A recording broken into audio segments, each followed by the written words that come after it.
नमस्कार दोस्तों, आपका YouTube चैनल पे एक बार फिर से स्वागत है।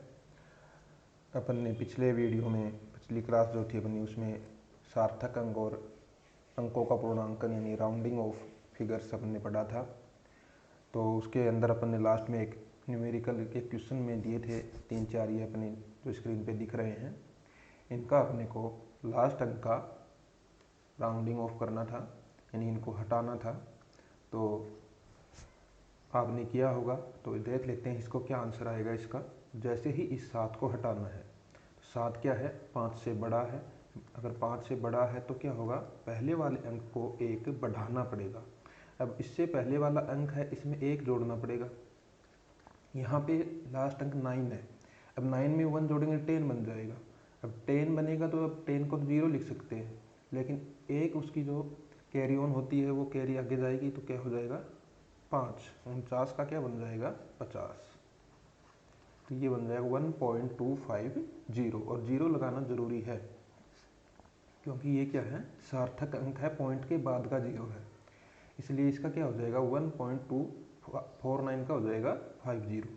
अगला देखते हैं 4.2565। इस 5 को हटाना है। अब ये 5 है, 5 को अगर हटाना होता है तो अपन ने पढ़ा था कि उससे पहले वाले अंक को देखते हैं ओड है या इवन है। अगर इवन है तो कोई फर्क नहीं करना, कोई डिफरेंस, कुछ जोड़ना घटाना नहीं है। अगर ओड होता है तो 1 जोड़ देते हैं। यहाँ पे अपने को दिख रहा है ये क्या है, यहाँ पे सम है, इवन है, तो ऐसे कैसा इसको लिखना है 4.256। इस प्रकार अपन इसको कर देंगे।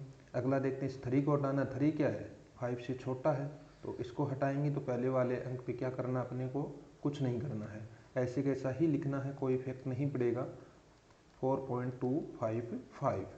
और लास्ट वाला अपना है जिसमें 5 है लास्ट डिजिट, उसको राउंडिंग ऑफ करना है, लेकिन उससे पहले अपने को क्या दे रखा है, ओड नंबर दे रखा है, तो उसमें क्या कर देते हैं +1 यहाँ पे कर देते हैं, तो ये आ जाएगा 1.24। इस प्रकार अपन इन अंकों का राउंडिंग ऑफ कर देते हैं। तो आज आगे का अपन पढ़ेंगे डिस्क्रिप्शन ऑफ मोशन, गति के बारे में अपन इसमें पढ़ेंगे। अगली अपनी जो क्लास है description of motion, description of motion. तो डिस्क्रिप्शन ऑफ मोशन के अंदर अपन ज़्यादा कुछ नहीं है, इसमें मेन तो एक ग्राफ होता है। अपने को ग्राफ के बारे में पूछा जाता है कि ये अपने को एक्स और टी के अंदर ग्राफ दे सकते हैं, वी और टी में ग्राफ दे सकते हैं, ए और टी का ग्राफ पूछ सकते हैं। ऐसे ही ग्राफ पूछे जाते हैं। एक्स और टी का ग्राफ अपने को दे दिया जाएगा, और ए के बारे में अपने त्वरण के बारे में पूछा जाता है, या वेग के बारे में अपने से पूछा जाता है। इस प्रकार के ग्राफ के क्वेश्चन इसमें आने की संभावना बनी रहती है। तो अपन इसके बारे में आज इसमें पढ़ेंगे। तो अगर आपने अभी तक चैनल को सब्सक्राइब नहीं किया है तो प्लीज़ चैनल को सब्सक्राइब करें, अपने दोस्तों के साथ शेयर करें जो पीजीटी, केवीएस, एनवीएस के अंदर या किसी अन्य राज्य के अंदर, स्टेट के अंदर पीजीटी की तैयारी कर रहे हैं, तो उसमें भी ये कॉमन है। और आरपीएससी फर्स्ट ग्रेड के लिए चैनल को सब्सक्राइब करें, दोस्तों के साथ शेयर करें, और कमेंट में बताइए कि आपको समझ में आ रहा है या नहीं आ रहा है। तो इसके अंदर पहले अपन कुछ परिभाषाएं हैं, कुछ डेफिनेशन हैं, वो देख लेते हैं। तो सबसे पहले, जो वैसे तो एग्ज़ाम की दृष्टि से तो इम्पोर्टेंट नहीं है, लेकिन अपने को एक बार उनको ज़रूर देखना है ताकि अपना कॉन्सेप्ट क्लियर रहे। एग्ज़ाम में ये नहीं आने वाली हैं। तो सबसे पहले अपना होता है निर्देश तंत्र, frame of reference, frame of reference. जैसा कि अपने देखा है, निर्देश तंत्र अपन जब भी ग्राफ बनाते हैं तो उसके अंदर भी अपन एक्स और वाई एक्स लेते हैं। ये सब के सब क्या होते हैं, निर्देश तंत्र होते हैं। अपन बीएससी में पढ़ेंगे 3 प्रकार के अपने निर्देश, कार्तीय, गोलीय और बेलनाकार निर्देश तंत्र अपन पढ़ते हैं, तो वो अपन पढ़ेंगे। लेकिन यहाँ पे अपने को इसकी थोड़ा सा परिभाषा होनी चाहिए। तो ये क्या होता है, एक सिस्टम होता है जिसके अंदर अपन जो भी अपना पार्टिकल है, अपना कण है, उसकी मोशन की, उसकी पोजिशन का स्टडी करते हैं। तो क्या होता है, वह तंत्र या निकाय, वह सिस्टम, तंत्र बोल सकते हैं, निकाय बोल सकते हैं, जिसके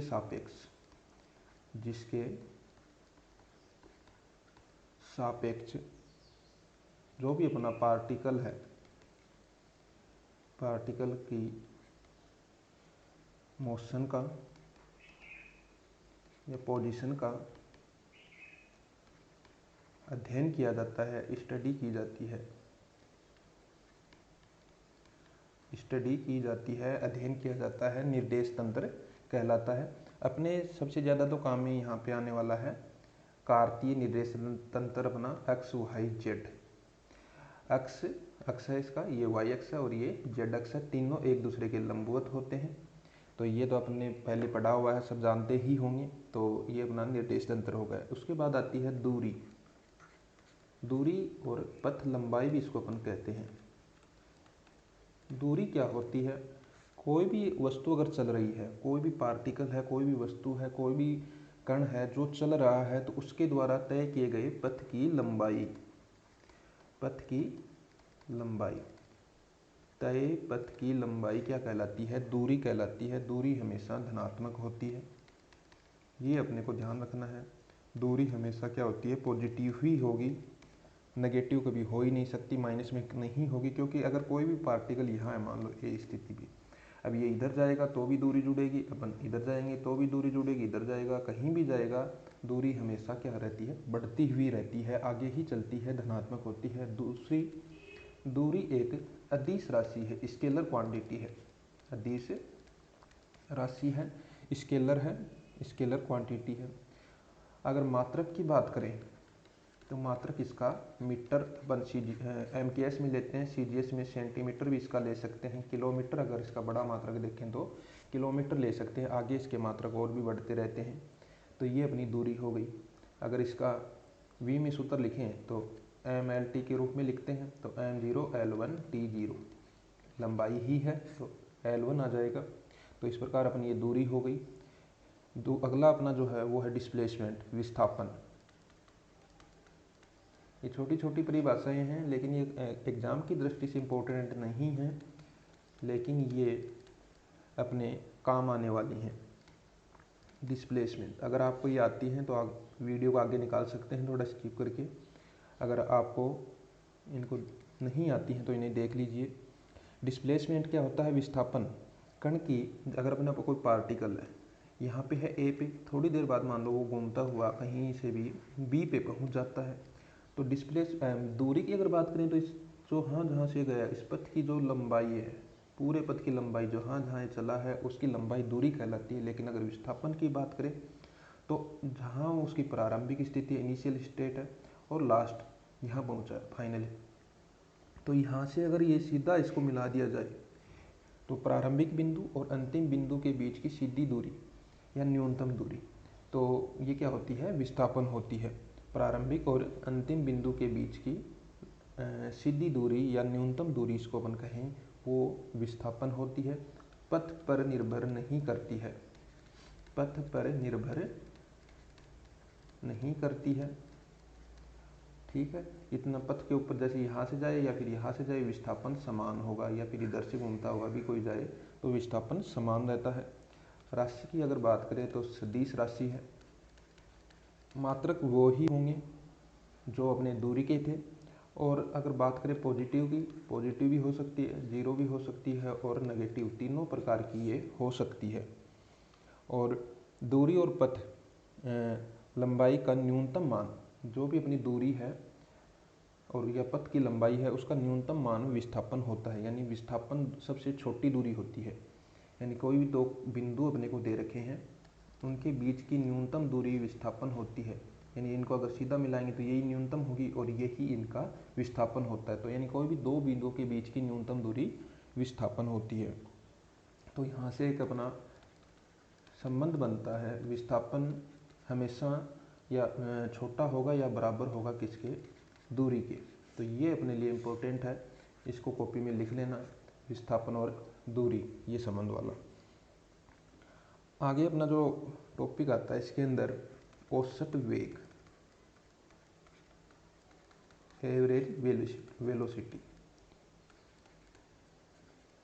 एवरेज वेलोसिटी।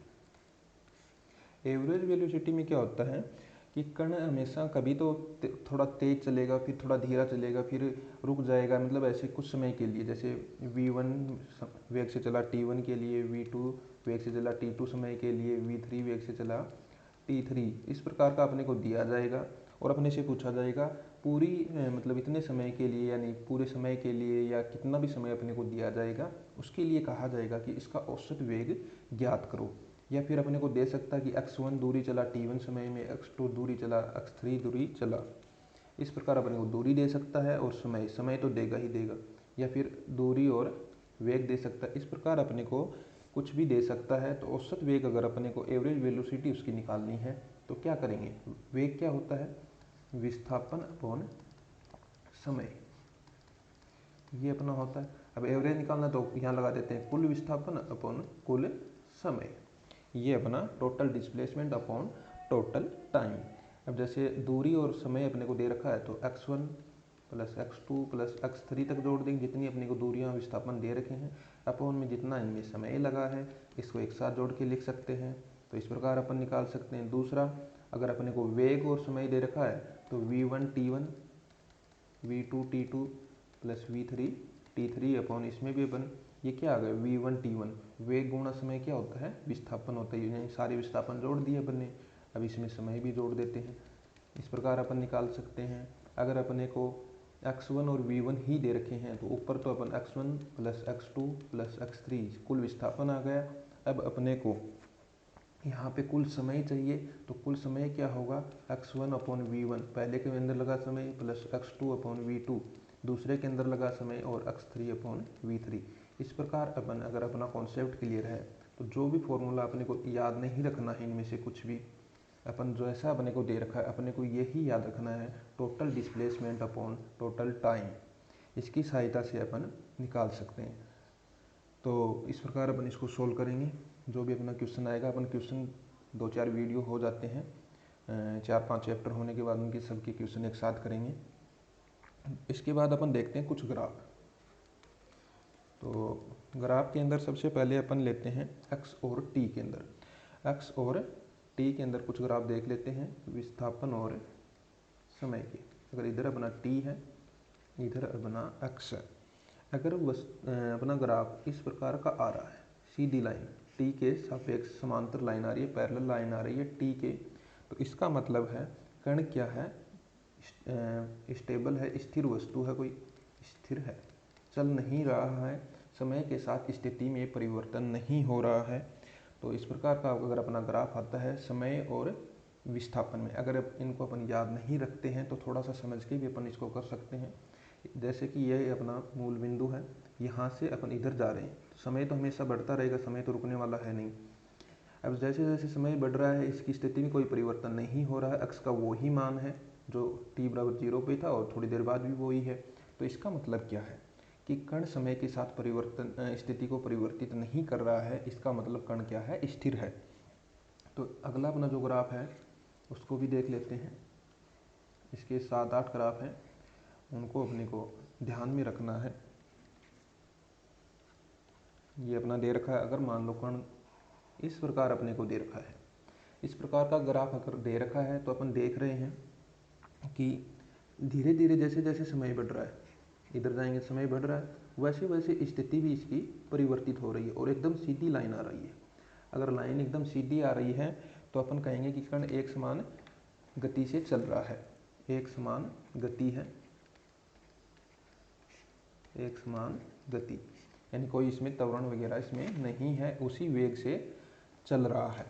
तो इस प्रकार अपन इसको सोल्व कर सकते हैं, याद रख लेंगे। अगला अपना है t और x में। अगर मान लो अपना ग्राफ इस दिशा में आ रहा है तो इसका मतलब क्या होगा कि जैसे जैसे प्रारंभ में यहाँ पे था, यानी x का मान ये था, फिर जैसे या जैसे आगे बढ़ रहे हैं समय के साथ कण का विस्थापन कम हो रहा है, यानी ऋणात्मक दिशा में आ रहा है, यानी कण ऋणात्मक दिशा में चल रहा है। तो इसका मतलब क्या है, ऋणात्मक दिशा में चलना, विस्थापन माइनस में आना, यानी वेग क्या है, ऋणात्मक है। तो ऋणात्मक वेग यानी नेगेटिव वेग यहाँ पे होगा, नेगेटिव वेलोसिटी अगर इसको अपन कह सकते हैं। अगला अपना देखते हैं, ये तो अपने थे देखो स्थिर कण था, यानी v बराबर 0, इसमें v पॉजिटिव था, इसमें v नेगेटिव है। अब तो इनमें तो स्ट्रेट लाइन थी सीधी, यानी लाइन घूम नहीं रही थी, कर्व के रूप में नहीं थी। अब अपनी जो लाइन है वो कर्व के रूप में यहाँ पे अपन देखते हैं दो एक्स और टी के अंदर। अब मान लो ग्राफ ऊपर की ओर बढ़ रहा है। अगर ग्राफ जैसे देख रहे हैं अपन ऊपर की ओर बढ़ रहा है, धीरे धीरे एक्स की ओर बढ़ रहा है, तो ऐसी स्थिति में क्या होगा, वेलोसिटी में इंक्रीज होगी, यानी वेग में वृद्धि होगी। जैसे जैसे अपन इसको देख रहे हैं, मान लो यहाँ पे ये ग्राफ ऊपर की ओर जा रहा है, किधर घूम रहा है, ऐसे ग्राफ, दो ग्राफ है अपने, इन दोनों को अपने को ध्यान में रखना है, टी और एक्स। ये वाला इधर जा रहा है तो इसमें वेग में कमी होगी। अगर अपना ग्राफ धीरे धीरे एक्स की ओर जा रहा है, यानी अपने विस्थापन की ओर बढ़ रहा है, समय के साथ थोड़ी देर बाद क्या होगा, जैसे यहाँ पे पहुँच गया तो अब थोड़े से समय में भी बहुत ज़्यादा विस्थापन इसका होगा। तो इस प्रकार अपन कह सकते हैं कि वेग में क्या हो रही है, वृद्धि हो रही है। लेकिन अगले जो ग्राफ में, इस वाले ग्राफ में अपन देख रहे हैं कि यहाँ से ग्राफ धीरे धीरे क्या हो गया, समय के समांतर हो गया है, यानी कि जैसे जैसे समय बढ़ेगा तो भी अक्ष का मान बहुत कम बढ़ेगा। मान लो और समय बढ़ा दिया तो भी ग्राफ तो इधर ही जाएगा, इधर जाएगा, हो सकता है ये वापस भी आ जाए, लेकिन अक्ष के मान में वृद्धि नहीं होगी। वृद्धि नहीं होगी तो क्या होगा, वेग में क्या हो रही है, कमी हो रही है, क्योंकि शुरुआत में तो वेग में वृद्धि हो रही थी, अक्ष में वृद्धि हो रही थी, लेकिन धीरे धीरे समय के साथ अक्ष के अंदर वृद्धि होनी बंद हो जाएगी और फिर उसमें कमी होना स्टार्ट हो जाएगी। तो ये क्या है, वेग में कमी है। इसके बाद अपना एक आती है instant velocity. Instant velocity, instant velocity को कहते हैं तात्क्षणिक वेग। तात्क्षणिक वेग, कई बार ये पूछ लिया जाता है। इंस्टेंट वेलोसिटी का मतलब होता है किसी अपने को कोई टाइम का पॉइंट दिया जाता है कि जैसे t बराबर 1 सेकेंड, t बराबर 4 सेकेंड या 1.5 सेकेंड, इस प्रकार का कोई अपने को ऐसा कोई पॉइंट दिया जाएगा, समय का कोई बिंदु दिया जाएगा जिसके ऊपर अपने को कहा जाएगा कि उस टाइम इसकी वेलोसिटी निकालो। मान लो अपन को दे दिया जाए v बराबर a t के द्वारा वेलोसिटी दी जाती है, या v बराबर 2t² - 2 के द्वारा उसकी वेलोसिटी दी जाती है, तो t बराबर 2 सेकंड के ऊपर वेलोसिटी निकालो। तो ये क्या होगी, इसकी तात्क्षणिक चाल, वेग होगा, इंस्टेंट वेलोसिटी होगी। जैसे यहाँ पे अपने को निकालना है तो v का मान क्या रख, t का मान 2 रख देंगे, तो 2 × 2 का स्क्वायर -2, 2 2 4 और 2 8 -2 यानी 6 मीटर प्रति सेकेंड, या जो भी अपने को इसकी यूनिट अपने को दे रखी है, मात्रक जो दे रखा है वो लगाना पड़ेगा यहाँ पे। तो इस प्रकार अपन इसकी इंस्टेंट वेलोसिटी के बारे में जान गए हैं थोड़ा सा। इसके बाद अपना आता है एक्सीलेशन, त्वरण। एक्सीलेशन में क्या होता है, change in the velocity with respect to time, यानी टाइम, समय के साथ कण के वेग में परिवर्तन की दर अपन यहाँ पे लेते हैं। इसके अंदर भी अपने को ग्राफ ही देखने हैं, एक्स और टी के अंदर भी ग्राफ बनेंगे और वेलोसिटी और टाइम के अंदर भी ग्राफ बनेंगे। बस अपने को दो प्रकार के ग्राफ इसमें देखने हैं। तो एक्स और टी के अंदर अगर अपन 3 प्रकार के ग्राफ बनते हैं, इधर अपना टी ले लेते हैं, इधर अपना एक्स ले लेते हैं।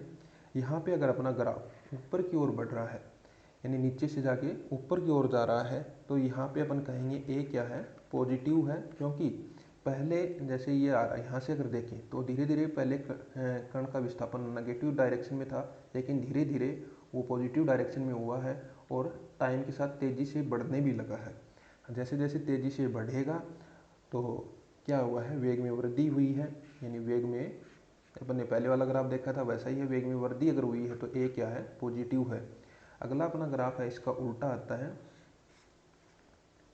इधर टी लेंगे, इधर एक्स लेते हैं।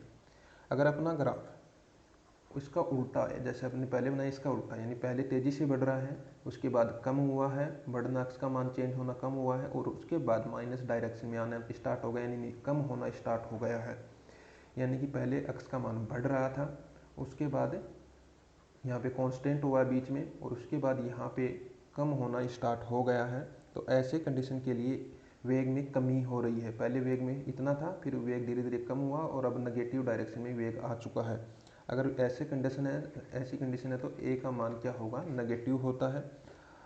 तो ये दो ग्राफ हो गए। तीसरा अपना इधर t 0 और एक्स अपन लेते हैं। अगर मान लो इसके अंदर स्ट्रेट लाइन अपनी आती है तो इसका मतलब है उसी एक्स और टी के अंदर अगर स्ट्रेट लाइन आती है तो उसी वेलोसिटी से चल रहा है, तो वेलोसिटी में कोई परिवर्तन नहीं हो रहा है। वी क्या है यहाँ पे कांस्टेंट है, और वी अगर कांस्टेंट है तो ए का मान क्या होगा, शून्य होगा, जीरो होगा।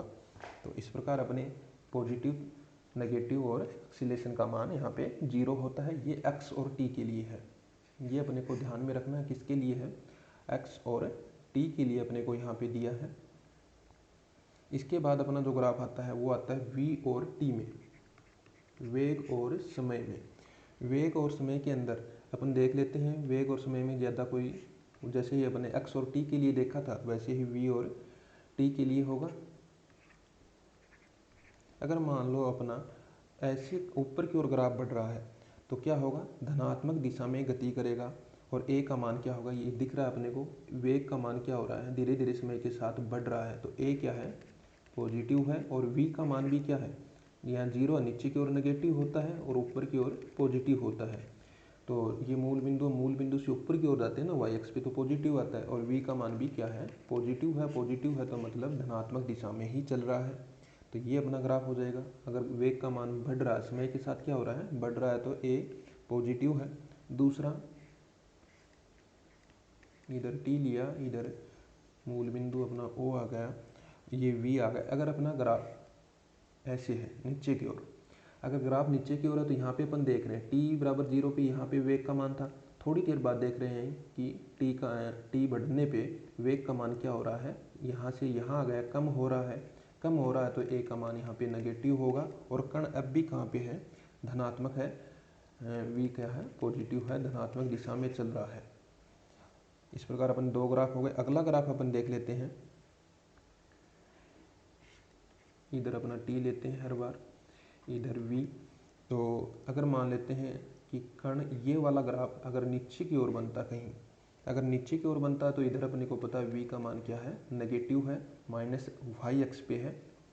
तो यहाँ पे भी अपन क्या कहेंगे, ए तो वो ही नेगेटिव है, लेकिन कण क्या कर रहा है, वी का मान नेगेटिव हो चुका है, कण ऋणात्मक दिशा में चल रहा है। तो इस प्रकार अपन ये और ये वाला ग्राफ, इसमें सिर्फ वेग का मान ही बदला है, ए तो सेम है, क्योंकि हमेशा ग्राफ क्या आ रहा है, नीचे की ओर आ रहा है। समय के साथ इसमें कमी हो रही है जैसे कि अपन देख रहे हैं, लेकिन ये यहाँ पे ऊपर की ओर है और ये नीचे की ओर है, तो इसमें वी पॉजिटिव है और इसमें वी नेगेटिव है। ऐसा ही एक ग्राफ अपन और बना सकते हैं जिसमें पॉजिटिव से नेगेटिव जा रहा हो, ऐसे। तो इसके अंदर भी क्या होगा, ये पहले वी का मान था और ये इधर टी है, ये मूल बिंदु है अपना, ओरिजिन पॉइंट, ये मान लेते हैं T1। तो अपन इसको समझ सकते हैं यहाँ पे कि स्टार्टिंग में इसका ए का मान क्या होगा, नेगेटिव ही होगा, क्योंकि वेग का मान हमेशा क्या हो रहा है, कम ही हो रहा है। लेकिन यहाँ से लेके और यहाँ तक T1 टाइम तक, 0 से T1 टाइम तक कण पॉजिटिव डायरेक्शन में ही चल रहा है। T1 पे वेग का मान v बराबर 0 हो जाता है, और T1 के आगे v का मान क्या हो जाता है, नेगेटिव हो जाता है, जैसे कि अपने को दिख भी रहा है। यहाँ से लेके कण यहाँ तक आ रहा है, वेग जरूर कम हो रहा है, लेकिन चल किधर रहा है, पॉजिटिव डायरेक्शन में, जैसे ऐसे चल रहा है, इधर जा रहा है। लेकिन यहाँ T1 टाइम जैसे ही आता है तो यहाँ पे क्या हो जाता है, कण रुक जाता है, और उसके बाद कण वापस गति करना प्रारंभ कर देता है। तो ये वाली स्थिति है। यहाँ पे इसके T1 के बाद की अगर स्थिति देखेंगे तो कण नेगेटिव डायरेक्शन में चलना स्टार्ट हो जाता है। तो ये अपने कुछ ग्राफ थे, इनको अपने को देखना है, याद अभी नहीं करने हैं, जैसे ही एग्जाम आएगा बार बार इनका अपने को रिवीजन करना है। जैसे जैसे रिवीजन करेंगे अपने आप अपने को याद होने लग जाएंगे। अपने को हर 1 या 2 दिन में इनको रिवाइज करना है। 2 मिनट का काम है, ज़्यादा टाइम इसमें रिवाइज करने में नहीं लगेगा, एक बार पढ़ने में टाइम लगता है, उसके बाद सिर्फ इनको देखना है। इसके बाद अपने पास आती हैं गति की 3 समीकरणें। गति की समीकरण आती हैं, शुद्ध गति की समीकरण इनको बोलते हैं मोशन ऑफ इक्वेशन। अपने पास इसमें 3 समीकरण आती हैं। तो पहली v बराबर, सबने पढ़ी हुई है, u प्लस ए टी। दूसरी s बराबर U T plus 1/2 A T square. और तीसरी v square minus you square बराबर 2as। ये अपनी 3 समीकरणें यहाँ पे आती हैं। और ये कि ये 3 समीकरणें ही अपनी घूर्णन गति रोटेशनल मोशन में भी आती हैं। यहाँ पे अपनी कुछ इनके नाम देख लेते हैं, U, V, A, S और T, ये कुछ आए हैं। तो U क्या होता है? इनिशियल वेलोसिटी होती है, इनिशियल वेलोसिटी प्रारंभिक वेग, यानी जब कण मोशन करना, गति करना प्रारंभ करता है उस टाइम की वेलोसिटी, उस टाइम का वेग होता है। ये फाइनल होता है। V क्या है? फाइनल वेलोसिटी, अंतिम वेग।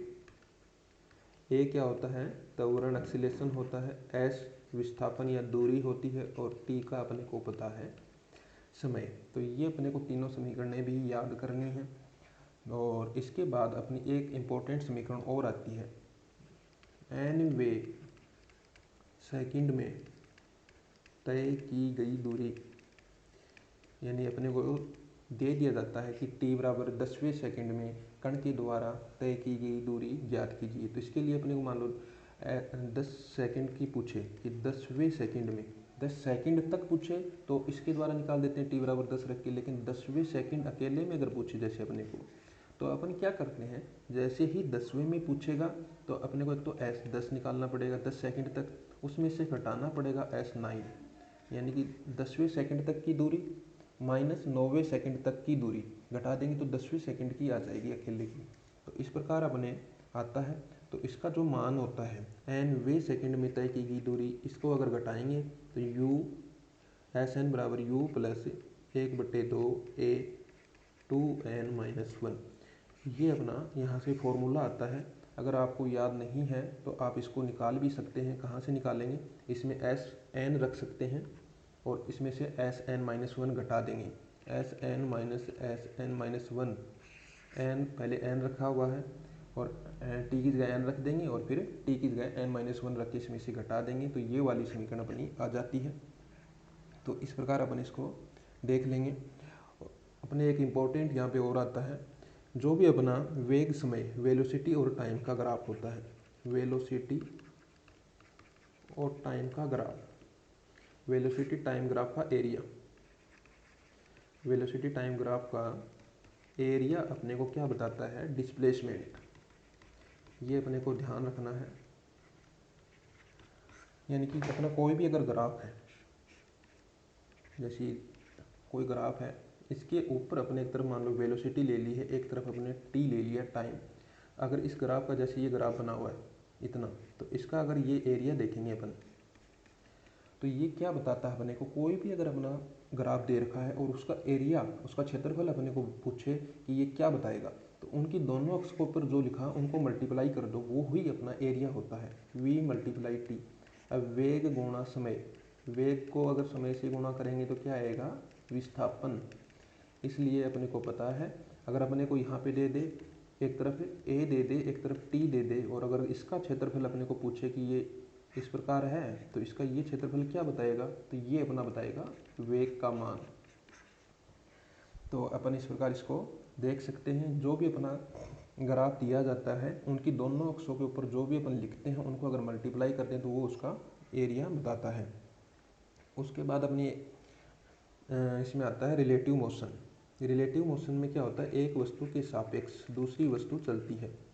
रिलेटिव मोशन, रिलेटिव मोशन में क्या होता है? एक वस्तु के सापेक्ष दूसरी की गति देखी जाती है। जैसे अपन 3 आदमी हैं, एक यहाँ पे है, नीचे खड़ा है ए नाम का आदमी, बी और सी नाम के आदमी, व्यक्ति जो है वो बस के अंदर बैठे हैं। एक मिनट सोच के देखें। ए सड़क के किनारे खड़ा है, बी और सी कहाँ बैठे हैं? अपने बस के अंदर बैठे हैं और बस चल रही है। तो अगर बी और सी, अब पूछ रहे हैं कि सी चल रहा है, अपने को ये देखना सी क्या गति कर रहा है। अगर बी से पूछेंगे तो बी कहेगा सी गति नहीं कर रहा है, क्योंकि वह बस में उसी सीट के ऊपर बैठा है। सुबह से मान लो वो उसको देख रहा है, वो कहीं नहीं जा रहा है, उसी बस के अंदर है। तो बी के सापेक्ष सी की कोई गति नहीं है। लेकिन अगर ए से पूछें, ए क्या कर रहा है? खड़ा है सड़क के किनारे और सी चल रहा है, बस के अंदर चल रहा है, बस चल रही है तो सी भी चल रहा है। तो ए कहेगा कि सी मोशन में है और बी कहेगा सी मोशन में नहीं है। तो यहाँ से आप समझ गए होंगे कि आपेक्षिक गति क्या होती है, यानी किसी के सापेक्ष गति देखना। अगर ए के सापेक्ष देखें, ए किसके सापेक्ष देखेगा, अपने सापेक्ष, धरती के सापेक्ष, पृथ्वी के सापेक्ष देखेगा तो सी चल रहा है। लेकिन बी से अगर पूछें कि सी चल रहा है या नहीं चल रहा, तो बी क्या कहेगा, बी किसके सापेक्ष देखेगा, अपने सापेक्ष देखेगा, बस के सापेक्ष देखेगा, उसका निर्देश तंत्र ही वही है, तो उसे लगेगा कि ये तो यहीं बैठा है सुबह से, तो वह कहेगा कि ये नहीं चल रहा है। तो रिलेटिव मोशन यही होती है कि किसी के सापेक्ष गति को देखना।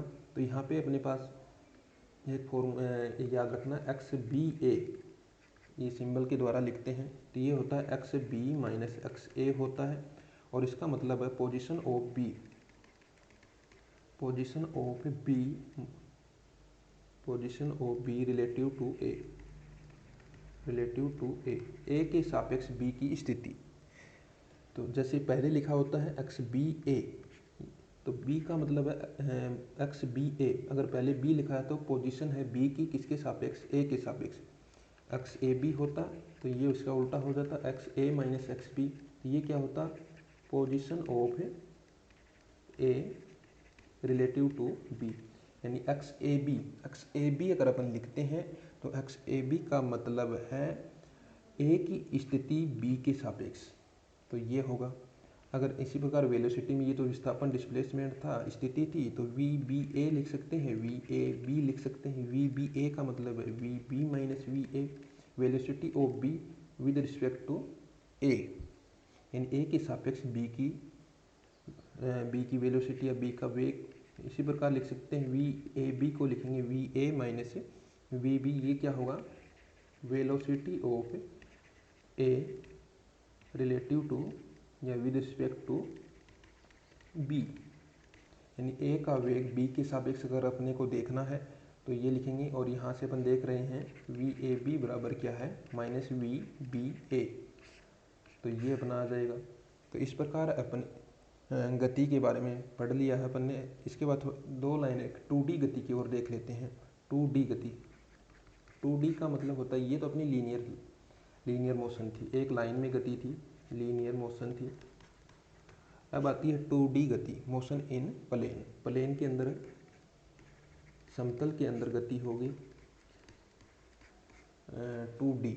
2D का मतलब होता है दो दिशाओं में गति, जैसे एक्स अक्ष और वाई अक्ष में, जैसे टेबल के ऊपर किसी कीट की, किसी कीड़े मकोड़े की गति, तो वो अपनी क्या होती है, 2D गति होती है। तो इसके अंदर अपने का जो भी स्थिति सदिश है उसको आर के द्वारा दिया जाता है, एक्स आई प्लस वाई जे, यहाँ पे आई और जे यूनिट वेक्टर है, तो इस प्रकार इसको अपन लिख सकते हैं। अगर v का मान निकालना है तो इसका अवकलन करना पड़ता है D R upon D T, तो यह आ जाता है V X I plus V Y J, यानी एक्स दिशा में वेग प्लस वाई दिशा में वेग। अगर यहाँ से आर का अपना एम्पलीट्यूड निकालना पड़े तो ये हो जाता है एक्स का स्क्वायर प्लस वाई का स्क्वायर। यहाँ से अगर वी का एम्पलीट्यूड निकालना पड़े तो ये आ जाता है वी एक्स का स्क्वायर प्लस वी वाई का स्क्वायर। अगर यहाँ से अपने को इधर मान लो अपना वी एक्स आ जाता है और इधर अपना वी वाई है, तो अपना जो वेग है वो अगर थीटा कोण बनाता है तो टेन थीटा जो होता है वो हमेशा आता है V Y upon V X. तो इस प्रकार अपन इसको V Y upon V X, इस प्रकार अपन 2D मोशन के क्वेश्चन भी सॉल्व करेंगे। तो उम्मीद करता हूँ आपको इतना समझ में आया होगा। इसका बार बार रिवीजन कीजिए, दोस्तों के साथ शेयर कीजिए चैनल को, जो भी तैयारी कर रहे हैं ज़्यादा से ज़्यादा चैनल को सब्सक्राइब करवाएं। कमेंट में बताइए आपको वीडियो कैसा लगा। Thank you for watching my video, thank you.